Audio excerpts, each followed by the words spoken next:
And we are moving on to task 2. And I'm going to take my closing comment and move this down. You got a little taste of using the where clause in the last query that we did in task 1. And now we're going to be working a lot more with the where clause, because that really is what gives your select statement some power.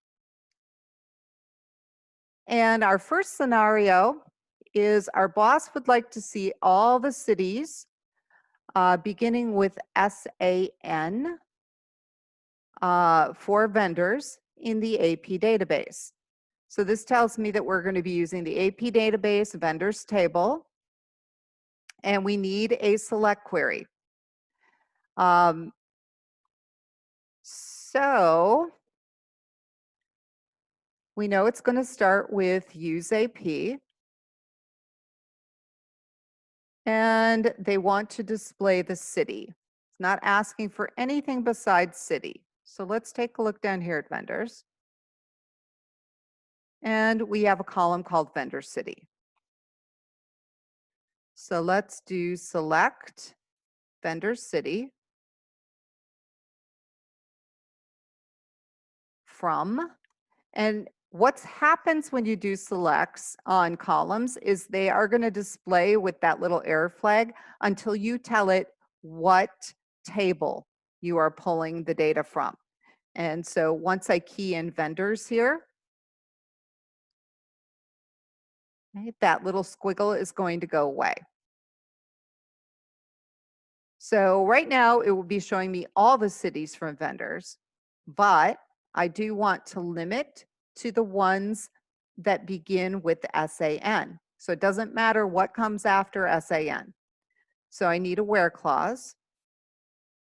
And the column that we need to check is vendor city. And this is going to be a like query. Okay, so vendor city like, and then in single quotes, SAN is what it starts with.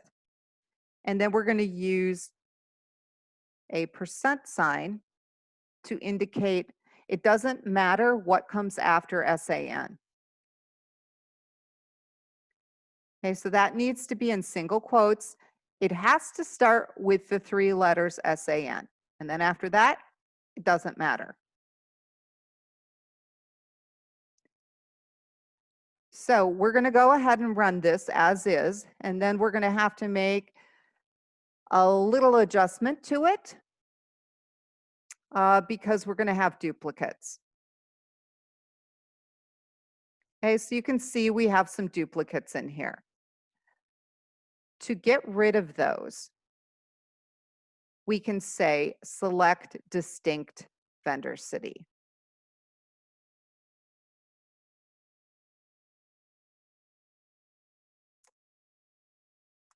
Okay, and once we say select distinct vendor city, and we run that, then we have no duplicates.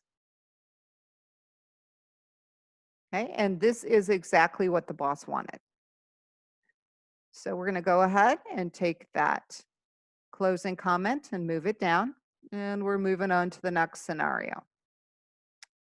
So our boss would like to see the vendor contact first name and the vendor contact last name for vendors whose last name begins with DAMI, followed by either an E or an O, and then the last letter is an N. Okay, so there's basically 2 different ways to spell the last name.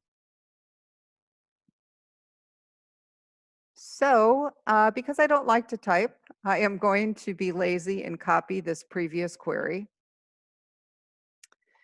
Because we're still using AP, now we're not going to do distinct, so I'm going to get rid of that. And instead of vendor city, we're dealing with vendor contact first name, comma, and then we've got vendor contact last name. Okay, so just 2 columns. And anytime you have more than 1 column, you have to put commas between. This is coming from vendors, where, and now we're looking at the last name. So I'm just going to copy this, paste it over vendor city, where the vendor contact last name is like. The first 4 letters are DAMI. Then we have either an E or an O. So when you have multiple letters that can be in a position, you put them inside brackets. So inside the brackets, you put any letter that can occur in this position. So I'm going to put E and O. And then the very last character should be an N.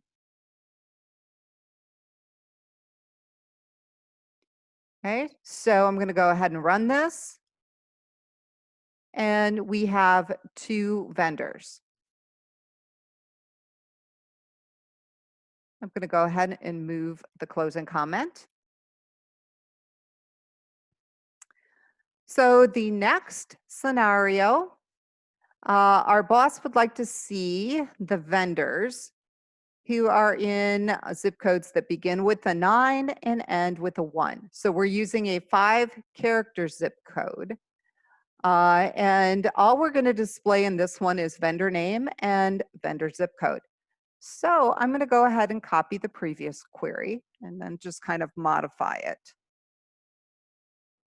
So we're still using AP. This time we want the vendor city or the vendor name, excuse me. And then we want the vendor zip code. So starts with vendor zip code. Here it is.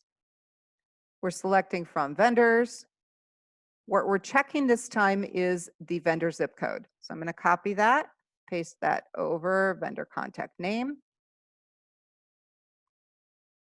Whoops. Try it again. Let's copy and paste. There we go. Okay.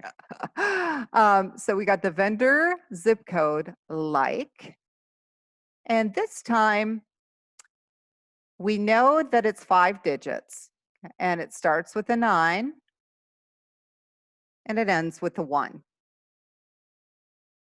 But we don't care what numbers come between.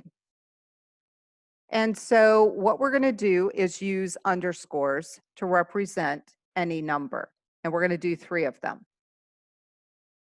So I keyed in 3 underscores, though it's kind of hard to see that they are underscores. I've got 3 of them, 1, 2, 3, and those represent any number. Okay, and now I'm going to go ahead and run the query. And how you can tell if this works is you look at vendor zip code, and all of them should start with 9, all of them should end with 1, and then the 3 digits in the middle can be whatever numbers. Doesn't matter what those numbers are.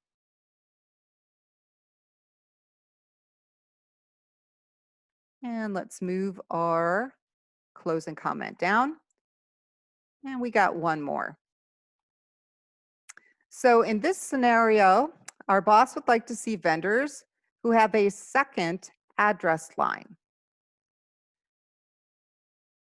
Okay, and so it is kind of helpful to look at all the vendors to get an idea of what the data looks like. So we're going to say use AP. We'll just do select asterisk from vendors.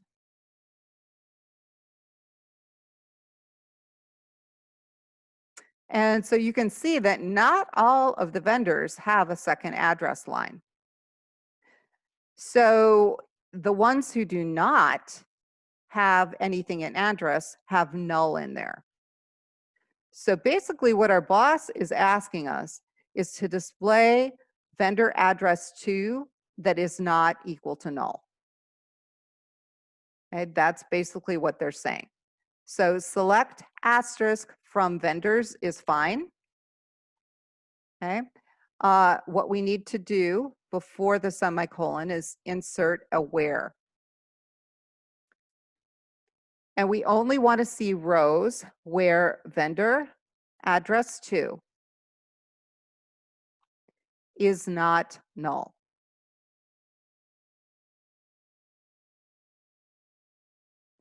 Okay, and now we're going to run this again. And all of those rows that had null under vendor address to are now gone. Okay, so we're only seeing vendors that have a second address line.